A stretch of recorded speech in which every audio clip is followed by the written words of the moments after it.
Hey guys, welcome back to my channel, Rewind That. It's your girl, Miss K. If this is your first time coming across my channel, go ahead and hit that subscribe button, hit that notification bell so you know when I upload more videos like this one. Alright, also thank you so much to my new subscribers. Welcome to my channel. Also, thank you so much to the people that have been riding with me thus far. Now, let's get into this Greenleaf episode, okay? Season 5, episode number 3, called The Third Day. So the episode starts off with Grace, and she's sitting outside with the whole view of the lake, but she looks a little stressed, right? So a car pulls up, and it's Darius, who brings Grace some black coffee. So they start talking about the lead on Edenveil Lending and find out that neither of them could find any real info on the company. Then Darius asks about AJ, in which Grace says, "Your guess is as good as mine." So Darius says, "I'm sorry you and Noah are going through this." Grace then tries to change the subject and says, "Meanwhile, free ticket to Vegas, hey." So Darius tells her that he bought his own ticket because he got fired last night. So we find out that he was fired basically for asking too many questions after the editor killed the H&H story. So Bob Whitmore ultimately killed the story, right? This guy, to me, has like way too much power. Anyway, Darius says, "Wish me luck," and goes in for a kiss. And Grace was definitely caught off guard. So it wasn't clear if she liked it, but she didn't seem mad about it either. So I guess we'll find out, right? Next, Carissa comes into the bedroom and she has a whole attitude and just too much information just to ultimately tell Jacob that he has to pick up Winky after chess. So Jacob raised his brow a little bit, right? And Carissa was like, "And this is why I'm getting primary custody. That look." And Jacob said, "I never said I wouldn't do it. Just go." Then he was like, "Carissa, if this is how it's going to be, why don't you just move out?" So she says, "As soon as I know my kids and I are properly taken care of, I will." But she was just talking about how he ain't got no job. So how does she really expect him to take care of her and the kids? Like, this girl just needs to go on, okay? Move the heck on, like Jacob said, because she's getting on my nerves. Next, Bishop James and Lady Mae are going over names for their new church. And once again, we see that Bishop's memory is at stake, okay? Because he done forgot about an existence of a church that's down the road, not too far from them. Anyway, I couldn't understand why they couldn't just name the church Calvary again, but I guess there are some legal ties to that name now, so whatever. Anyway, Mae tells Bishop that she wants him to get a physical, but of course he refuses and tells her that he's perfectly healthy. Then Charity comes down, so Bishop asks her if she'd like to be an associate pastor at their church. And she was like, "I already am associate pastor." So Lady Mae basically told her that the church Charity is a part of will eventually have her rocking their little cinnamon milk babies like a mammy. So Charity then asked her mom if it ever occurred to her that she has a plan. And Lady Mae says, "Has it ever occurred to me? No." So Charity says no to being the associate pastor, then leaves for work. Then Lady Mae tells Bishop that an appointment has been scheduled by Corinne. And just to backtrack a bit, to me, Charity should be doing everything she can to help her parents after she already did everything she could to help them lose their church. Next, Sophia sits down with Zora, who lets her know that all the accounts that shared her photos have been reported, and it looks like the pictures are no longer available. So then Sophia gets up and starts throwing Nikki's clothes in the trash. And who comes in the door right on time? Nikki. So Sophia and Nikki exchange some heated words, and Nikki eventually says to Sophia, "At least I can have kids." So this causes Sophia to basically set it off on Nikki, okay? So the whole time Nikki and Sophia were going back and forth, I was like, "Okay, now Zora, what you gonna do? You know what I mean? You better have your cousins back." So of course I was satisfied when Zora told Nikki to leave and never come back. And the crazy thing is, Nikki was surprised and made it seem like Zora should have been on her side. That girl just got too much nerve. And it's probably not really her fault that much either, because Zora has been on her side for the past, few months or whatever. And now she has Nikki believing that this is how things are going to be. Like, this is their dynamic. You know what I'm saying? Us against her cousin. Anyway, once Nikki leaves, Zora tells Sophia that she didn't say anything to Nikki about her not being able to have kids. But Sophia, she didn't really seem like she was here for any kind of explanations and was just pretty pissed off, so she walked away. But later, Zora tells Sophia that she needs to get her anger in check because she's been like this for a while now. She tells Sophia that she needs to write a song, run a marathon, even make jambalaya. But whatever it is, she needs to figure out how to channel that negative energy. Next, Noah is at the Greenleaf estate and Lady Mae is doting over him. She even tells him that when Zora goes to college, he can have his old cabin back. So Gigi is like, Mama, slow down. Then Lady Mae tells Gigi that AJ is going to be living there, so it would be good to have his father close by. So Gigi eventually gets upset because Lady Mae mentioned how Gigi gave AJ up without Noah even knowing he existed. So Gigi leaves and Bishop goes after her, of course, and he tells Gigi that her mom was out of line, but she wasn't wrong about trying to draw Noah closer or bring him into the fold. Bishop tells Grace that when it came to Faith, he and Lady Mae weren't on the same page, and it cost Faith her life. He basically tells Gigi that it's important for her to embrace that Noah is her family for the sake of AJ.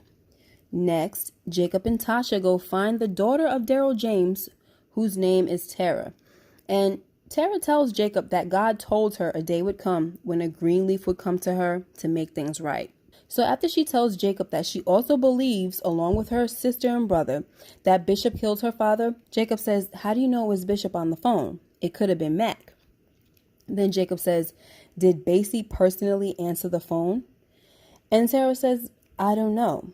And no one will know now because Basie is dead, as Tasha basically said.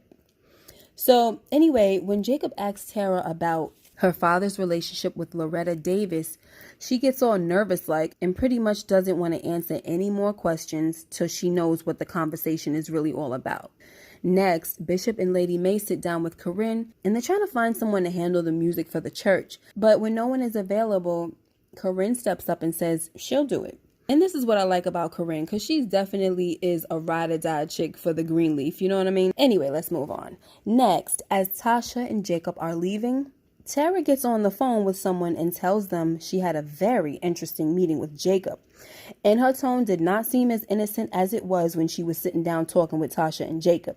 She was acting more like Rochelle, scheming, like she's up to something, Next, Sophia goes to the hospital to see AJ. She sees Grace and Noah and tells Grace that AJ called her and said he wanted to see her. And she tells her mom not to be mad. So when Sophia gets to AJ, he tells her that he's leaving and asks to see her because he wanted to say goodbye. So Sophia says, you're not saying goodbye until you tell me why you tried to kill yourself. Next, Jacob drops Tasha off and she wants to know if he really liked her. So Jacob says, yeah, I really liked you. Then he says, maybe after the divorce, we'll get to know each other better. And Tasha was like, you're getting a divorce? She was definitely happy to hear that. Then before she gets out the car, she tries to give Jacob a kiss. And he was like, let's do it right this time. That's right, Jacob, because you're still married. You don't want to mess anything up at all. Next, Jacob walks in while Carissa is on the phone with her lawyer. And he tells Carissa that she should call her lawyer back and tell her the deal's off because he wants shared custody of Winky. So Carissa was like, and your father in jail? So Jacob says, look, he either belongs there or he doesn't. And I'm about to go find out. And Carissa's like, what are you talking about? Jacob, wait. That little blackmailing stuff about to come to an end, girl. It's about to come to an end.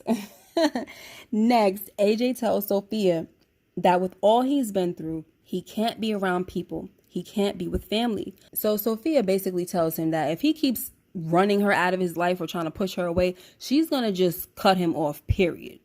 Next, Jacob goes to ask Bishop about the Daryl James situation. Jacob asks if Bishop made the call to Daryl that night, and Bishop says no. So Jacob really reminded me of a lawyer in this scene, because he definitely had Bishop on stand like, did you make the call or not? Then he was like, are you aware that Mrs. Davis originally left this house to Daryl James? Anyway, had a little law and order situation going on, but Bishop says she left it to me and your mother, and I can show you the will right now. So Jacob says, there's another will, one before that, and it says that it was left to Daryl James. Then Bishop was like, this is the first time I'm hearing of it. And Jacob was like, really? Really trying to get into his father's behind. But Bishop says, what is going on here, Jacob? And Jacob says, it's complicated, Pop. And that's pretty much it. He just left his father with that. It's complicated. So we'll see how that conversation continues next week, I think, hopefully. Next, Lady Mae goes to Charity's suite and tells her that she found Charity's old choir hymnal book. When Charity opened it, it read Reverend Charity Greenleaf. So we see that Charity has been wanting to preach since she was a little girl. It was never her dream to sing. Anyway, Charity then suggests the name Eternal Faith Fellowship, which is a great idea because I was actually thinking they should name the church after their 3 daughters or something, but Eternal Faith is perfect. All right. Really nice. So Lady Mae was thankful for this and told Charity that the associate pastor position offer still stands. So Charity says, I'll think about it, Mama. Now, that was a way better situation than earlier before. Charity had a whole stink attitude about the whole thing. But one thing about Lady Mae, she may be upset and everything for a little while, but she does come back around and smooth things over because I guess she kind of feels bad, or God probably be convicting her a little, who knows. Anyway, she comes back on her full mama mode, which is good, but she know how to sting you though. Anyway, so lastly, Grace is pacing in the waiting room and Sophia comes out with tears in her eyes. She tells Grace that AJ wants to talk to her. So Grace goes in and AJ says, look, I got to tell you something and I don't want to talk about it after that. So Grace says, whatever you say. So AJ tells her that he was raped in prison and the coward that raped him gave him HIV. Whew, wow. So this is what's been going on, guys. This is what's been weighing AJ down. And maybe he was robbing those pharmacies for HIV meds that he couldn't afford. Also, this is most likely the reason why the doctor in last week's episode was asking Grace if she was cut by the blade AJ used to basically attempt his suicide. Now that we know that AJ has HIV, I strongly believe that's the reason why the doctor was asking, because that was kind of weird when she said, oh, these are just standard questions we're asking. That didn't sound like no standard question for you to ask if somebody was cut by the blade that somebody used to attempt suicide. That didn't sound standard to me. But anyway, now we know why. And that's pretty much it, guys. That's all for today.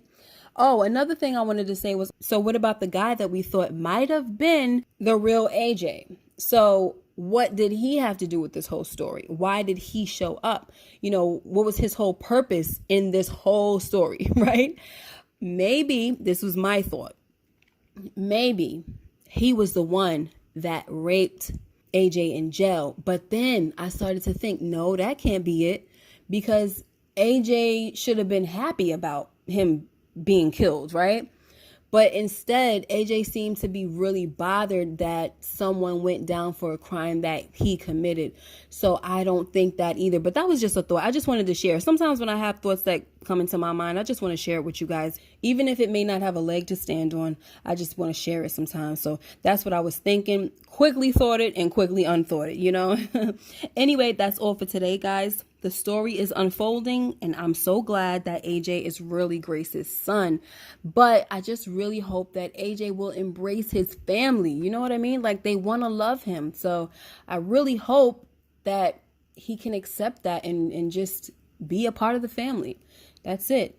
Anyway, thanks so much for tuning in. Make sure you like, comment, and subscribe. If you haven't already, hit that notification bell so you know when I upload more videos like this one. I will see you guys in the next video. Take care. Be blessed. Bye-bye.